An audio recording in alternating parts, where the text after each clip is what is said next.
तो अभी हमने देखा क्वेश्चन नंबर 4 में आपका क्वेश्चन क्या बोल रहा था कि एक वस्तु को हमने जो एक वस्तु का क्रय मूल्य 120 रुपए है तथा उसका विक्रय मूल्य 150 रुपए दिया हुआ था। ठीक है, यहाँ पर क्रय मूल्य विक्रय मूल्य दिया हुआ था।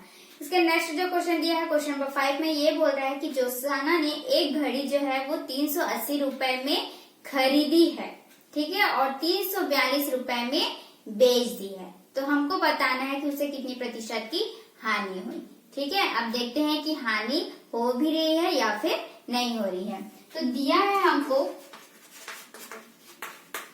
यहाँ पर दिया हुआ है, देखो क्या दिया हुआ है क्वेश्चन में कि उसने 380 रुपए में क्या किया है, घड़ी को खरीदा है। तो मैंने आपको बताया कि खरीदना यानी क्या हुआ, क्रय मूल्य। ठीक है, तो ये मेरा क्या दिया हुआ है, क्रय मूल्य दिया हुआ है। और क्या बोल रहा है कि 342 रुपए में वो क्या कर रही है, बेच रही है यानी क्या हुआ, विक्रय मूल्य हुआ। तो अब यहाँ पर देख लेते हैं कि हमारा क्रय मूल्य ज्यादा है कि कम है। देखो मेरा क्रय मूल्य जो है वो ज्यादा है विक्रय मूल्य से, है ना। तो क्रय मूल्य जब ज्यादा हो गया यानी कि मुझे क्या होगी, हानि होगी। मैंने ज्यादा रुपए में खरीदा लेकिन कम पैसे में बेच दिया तो वो हानि हो गई, इसलिए यहाँ पर हम निकालेंगे हानि। हानि में भी क्या करते हैं, छोटे में से, अब हानि हो रहा है तो उल्टा थोड़ा घटाएंगे, छोटे में से बड़ा घटाते हैं क्या, नहीं, है ना। हमको हमेशा क्या करना रहता है, बड़े में से ही छोटी संख्या को घटाना होता है। तो 380 रुपए क्या है, हमारा क्रय मूल्य है। तो ये हम क्या लिखेंगे, क्रय मूल्य लिखेंगे, फिर माइनस लगाएंगे। 342 रुपए क्या है, हमारा विक्रय मूल्य है। ठीक है, तो इस तरह से हमारा हानि का क्या फॉर्मूला हो गया, क्रय मूल्य माइनस विक्रय मूल्य। ठीक, अब इसको हम क्या करेंगे, घटा देंगे। तो देखो ये 0 है, 0 में से 2 घटेगा क्या, नहीं, तो हमको क्या लेना पड़ेगा, यहाँ पर हासिल लेना होगा। तो ये हो जाएगा 10, 10 में से 2 घटेगा तो 8 आएगा। ठीक है, फिर ये क्या हो गया, ये हमने हासिल दे दिया है, तो ये हो गया हमारा 7। तो 7 में से 4 घटेगा तो कितना हो गया, 3 हो गया। ठीक है, और 3 से 3 कैंसल हो जाएगा। ठीक, तो कितना रुपए हुआ हमको हानि, 38 रुपए की हमको हानि हो गई। मैंने 380 रुपए में खरीदा और 342 रुपए में बेच दिया तो मुझे 38 रुपए की हानि हो गई। ठीक है, क्वेश्चन क्या बोल रहा है, आपको हानि नहीं निकालना है, आपको हानि कितने प्रतिशत में हुई ये निकालना है। तो यहाँ पर भी हम क्या करेंगे, हानि प्रतिशत निकालेंगे।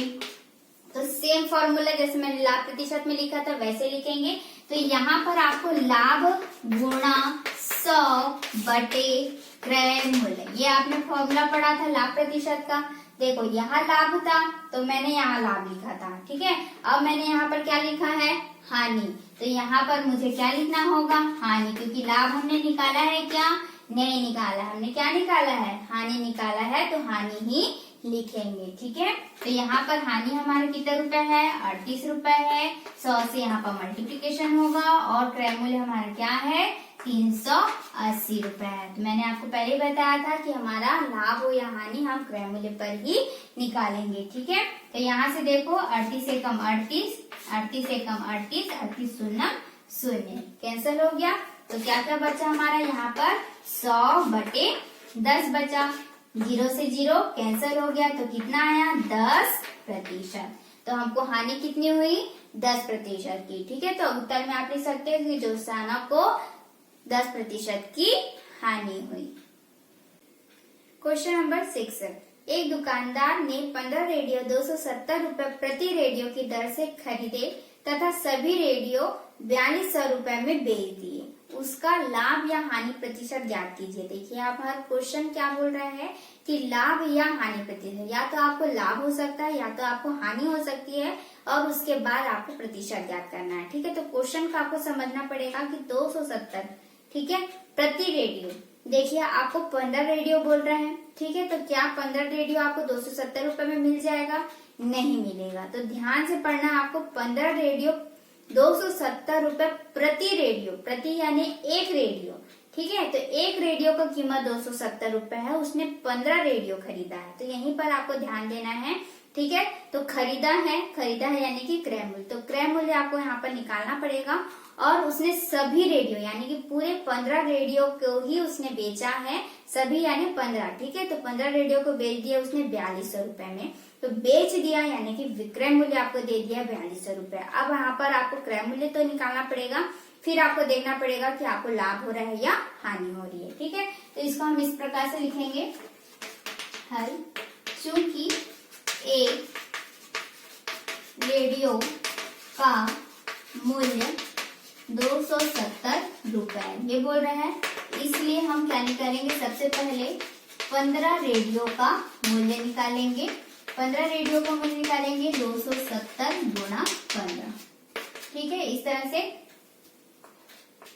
तो क्या हो जाएगा यहाँ पर 4050 रुपए, ठीक है। तो यहाँ पर 15 रेडियो का मूल्य कितना हो गया, 4050 रुपए, ठीक है। तो ये हमारा क्या निकल गया, क्रय मूल्य। क्रय मूल्य हमारा हो गया है 4050 रुपए, क्योंकि उसने, तो हमारा क्रय मूल्य हो गया यहाँ पर 4050 रुपए क्योंकि उसने खरीदा था। और यहाँ पर बोल रहे हैं विक्रय मूल्य। विक्रय मूल्य आपको दे दिया है 4200 रुपए क्योंकि उसने सारे रेडियो को बेच दिया है, ठीक है। तो यहाँ पर देखेंगे कि क्रय मूल्य हमारा कम है, विक्रय मूल्य हमारा ज्यादा है। तो जब हमारा विक्रय मूल्य ज्यादा हो गया यानी कि हमने कम पैसे में खरीदकर ज्यादा रुपए में बेचा है, तो हमको यहाँ पर लाभ होगा। तो अब यहाँ पर हम लाभ निकाल रहे हैं, तो यहीं से हमको समझ में आ गया कि हमको यहाँ पर लाभ प्रतिशत ज्ञात करना है, क्योंकि क्वेश्चन हमको बोल रहा है उसका लाभ या हानि प्रतिशत। जब भी आपको प्रतिशत शब्द दिख गया तो आपको पूरा हल करना होगा, ठीक है। तो यहाँ पर हमारा फॉर्मूला क्या होता है, विक्रय मूल्य माइनस क्रय मूल्य, ये हमारा फॉर्मूला होता है। तो विक्रय मूल्य हमारा 4200 रुपए है और यहाँ पर 4050 रुपए है। तो इस हिसाब से हमको 150 रुपए की यहाँ पर लाभ हो रहा है, ठीक है। तो हमारा जो है लाभ 150 रुपए है। अब हम यहाँ पर निकालेंगे कि लाभ प्रतिशत क्या होगा। तो सबसे पहले यहाँ पर क्वेश्चन को फिर से समझ लेते हैं। दुकानदार ने 15 रेडियो 270 रुपए प्रति रेडियो की दर से खरीदा था, ठीक है। तो खरीदा था तो यहीं पर समझ में आ गया कि वो क्रय मूल्य है, लेकिन 270 रुपए 15 रेडियो का मूल्य नहीं हो सकता, इसलिए ध्यान से पढ़ेंगे कि 270 रुपए प्रति रेडियो, प्रति यानी होता है एक, ठीक है। तो एक रेडियो का कीमत हमको दिया था 270 रुपए, 15 रेडियो का कीमत हमको निकालना था। तो 15 रेडियो का कीमत हमने निकाल दिया यहाँ पर 4050 रुपए, ठीक है। तो क्रय मूल्य हमको पता चल गया 4050 रुपए है और विक्रय मूल्य हमको दे दिया था 4200 रुपए, क्योंकि उसने सारे रेडियो को बेचा था, ना कि एक रेडियो को, ठीक है। तो सभी रेडियो को बेचकर उसने 4200 रुपए कमाया था, तो बेचा था उसने, इसलिए विक्रय मूल्य हो जाएगा, ठीक है। अब यहाँ पर हम कंपेयर कर लेते हैं, तो हमारा क्रय मूल्य कम है और विक्रय मूल्य ज्यादा है, यानी कि उसने जो है वो कम पैसे में खरीदा 15 रेडियो और 15 रेडियो को ज्यादा पैसे में बेच दिया, तो उससे लाभ ही होगी, ठीक है। तो हमारा फॉर्मूला यही था, विक्रय मूल्य माइनस क्रय मूल्य, क्योंकि हमको ज्यादा में से कम घटाना होता है। तो इस तरह से हमारा लाभ जो हो गया वो 150 रुपए हो गया। अब हमको निकालना है यहाँ पर लाभ प्रतिशत। तो इस तरह से अभी हमने देखा कि लाभ जो है हमारा आया था 150 रुपए। अब हम निकालेंगे लाभ प्रतिशत। तो लाभ प्रतिशत का मैंने यहाँ पर फॉर्मूला आपको बताया था, लाभ गुणा 100 बटे क्रय मूल्य, ठीक है। तो लाभ हो या हानि हो, आपको हमेशा क्रय मूल्य पर ही निकालना होता है। यदि आप लाभ यहाँ लिख रहे हो तो यहाँ पर लाभ होगा, यदि आप यहाँ हानि लिख रहे हो तो यहाँ पर हानि होगा, बाकी क्रय मूल्य पर ही निकलेगा, ठीक है। तो लाभ हमारा है 150 रुपए गुणा 100, क्रय मूल्य है हमारा कितना है, हमारा क्रय मूल्य 4050 रुपए, ठीक है। इस तरह से तब हमारा लाभ प्रतिशत निकलेगा। अब हम इसको कैंसिल कर देते हैं, तो 10 से 10 यहाँ पर कैंसिल हो गया, ठीक है। कैंसिल कर देते हैं तो यहाँ पर देखोगे 5 के पारे से काट देते हैं, 5 की 15, 5 अट्ठे 40, 5 एकम 5, ठीक है। मैंने क्या किया यहाँ पर 5 के पारे से काटा, 5 की 15, 5 अट्ठे 40, 40 पूरा कैंसिल हो गया, 5 एकम 5, ठीक है। अब इसको मैं यहाँ पर 3 के पारे से भी काट सकती हूँ, 3 एकम 3, 3 दूनी 6, 2 बचेगा, 3 सत्ते 21। तो इस तरह से कितना आ गया 100 बटे 27 प्रतिशत। आप चाहे तो इसको भाग देकर भी लिख सकते हो। तो इसमें जो लाभ आपका लाभ प्रतिशत है वो 100 बटे 27 प्रतिशत होगा, ठीक है। तो जो दुकानदार है उसने इतने रुपए, जो इतना प्रतिशत जो है वो लाभ कमाया है। ठीक। Question number 15। क्वेश्चन नंबर 15 आपको ये बोल रहा है किसी वस्तु को 900 रुपए में खरीदा गया तथा उसे कितने रुपए में बेचा जाए कि हमें 15% का लाभ हो। तो प्रश्न को आप ध्यान से पढ़ेंगे। सबसे पहले ये बोल रहा है किसी वस्तु को 900 रुपए में खरीदा गया है। तो खरीदा गया है यानी कि यहाँ पर आपको दे दिया है क्रय मूल्य 900 रुपए। ठीक है, ये आपको दे दिया गया है। उसके बाद यहाँ पर बोला है कि उसे कितने रुपए में बेचा जाए। कितना रुपए यहाँ पर दिया नहीं है, कितना रुपए। ठीक है, तो क्या बोल रहा है बेचा जाए। बेचा जाए नहीं क्या होता है विक्रय मूल्य। तो विक्रय मूल्य यहाँ पर आपको नहीं दिया है, यह आपको क्या करना है ज्ञात करना है। ठीक है, साथ में क्या बोल रहा है कि कितने रुपए में बेचा जाए कि आपको 15% का लाभ हो। लाभ प्रतिशत यहाँ पर दे दिया है आपको 15%। ठीक है, अब यहाँ से आप समझ लीजिए कि लाभ प्रतिशत दिया है यानी कि यहाँ पर आपको हो रहा है लाभ। ठीक है, लाभ प्रतिशत, लाभ होता है तभी लाभ प्रतिशत ज्ञात करते हैं। तो यहाँ पर लाभ प्रतिशत दे दिया है 15% यानी कि आपको लाभ हो रहा है। तो लाभ कब होता है जब हमारा विक्रय मूल्य ज्यादा होता है। ठीक है, तो यहाँ पर हमको ये नहीं पता कि लाभ कितना हो रहा है क्योंकि यहाँ पर हमारा प्रतिशत में दिया है। प्रतिशत को आपको क्या करना पड़ेगा रुपए में बदलना होगा। ठीक है, यही पढ़े है ना हमने कि हमारे कम पैसे में यदि हम बेचकर ज्यादा पैसे में यदि कम पैसे में खरीद कर यदि हम ज्यादा पैसे में बेच रहे हैं, ज्यादा रुपए हमको मिल रहा है तो हमको लाभ होता है। ठीक है, तो हम रुपए में ही ज्ञात करते हैं। ठीक है, फिर उसके बाद यदि प्रश्न में बोलता है लाभ प्रतिशत ज्ञात करो तब प्रतिशत ज्ञात करते हैं। ठीक है, तो यहाँ पर हमको सबसे पहले क्या ज्ञात करना होगा लाभ ज्ञात करना होगा। लाभ ज्ञात करोगे तभी आपका विक्रय मूल्य पता चल जाएगा कि आपने उसको कितने रुपए में बेचा है। ठीक है, तो यहाँ पर हमारा जो क्वेश्चन दिया है तो मैंने आपको बताया था, आपको याद होगा कि हम चाहे लाभ प्रतिशत निकाले या हानि प्रतिशत निकाले, हमेशा क्या होता है क्रय मूल्य पर ही निकाला जाता है। ठीक है, तो हमको यहाँ पर लाभ प्रतिशत दे दिया है 15%। इसी का यूज करके हम यहाँ पर लाभ निकालेंगे। तो लाभ बराबर यहाँ पर क्या हो जाएगा कि हमेशा हम क्या करते हैं क्रय मूल्य का 15% यहाँ पर ज्ञात कर लेंगे। क्रय मूल्य पर ही डिपेंड रहता है, मैंने बताया। तो क्रय मूल्य का यदि हम 15% ज्ञात कर लेंगे तो हमको यहाँ पर लाभ पता चल जाएगा। तो क्रय मूल्य हमारा 900 रुपए है, का यानी गुणा होता है 15 का 15 और प्रतिशत यानी मैंने आपको पहले ही बताया है कि वो क्या होता है भाग का निशान होता है। ठीक है, भाग में आपको 100 लगाना होता है। तो यहाँ पर देखेंगे तो 0 0 कैंसिल हो गया, 15 निया 135। ठीक है, तो यहाँ पर क्या हो गया लाभ बराबर हो गया 135 रुपए। तो यहाँ पर से आपको दिख गया होगा कि हमने लाभ यहाँ पर निकाल लिया। तो क्रय मूल्य हमारा 900 है, 900 में हमने 135 रुपए कमा लिया है, यानी कि अब हम विक्रय मूल्य आसानी से निकाल सकते हैं। विक्रय मूल्य क्या हो जाएगा यदि हम क्रय मूल्य में से लाभ को घटा दें तो हमारा विक्रय मूल्य पता चल जाएगा, सॉरी जोड़ दें तो हमारा विक्रय मूल्य पता चल जाएगा। कैसे समझ में आएगा आपको, देखिए कि आपने 20 रुपए में कोई सामान खरीदा और यहाँ पर आपने 45 रुपए में उसको बेच दिया है।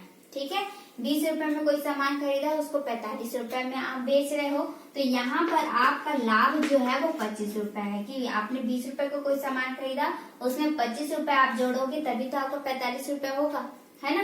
तो ये हमारा यहीं से आपको समझ में आ जाएगा कि आपने क्रय मूल्य जितना रुपए था उसमें आपने जितना पैसा कमाया है वही तो आपका लाभ है, और उतना रुपए में कमाया है आपने यदि 25 रुपए, तो दोनों को यदि आप जोड़ोगे तो उतने रुपए में आपने बेचा होगा तभी तो लाभ कमाया है ना।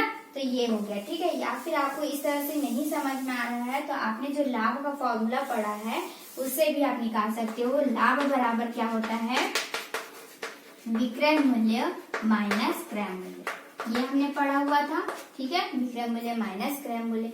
अब आपको विक्रय मूल्य यहाँ से ज्ञात करना है, यानी कि इस क्रय मूल्य को हटाना पड़ेगा। तो क्रय मूल्य देखिए यहाँ पर किसमें दिया है माइनस में, तो माइनस को यदि आप यहाँ से हटाकर इसमें जोड़ दोगे तो आपका आ जाएगा फॉर्मूला विक्रय मूल्य का। विक्रय मूल्य बराबर क्या हो गया क्रय मूल्य प्लस लाभ।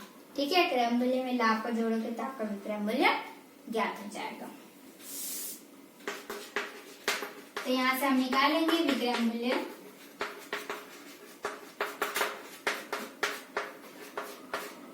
विक्रय मूल्य बराबर क्या हो जाएगा, क्रय मूल्य प्लस लाभ।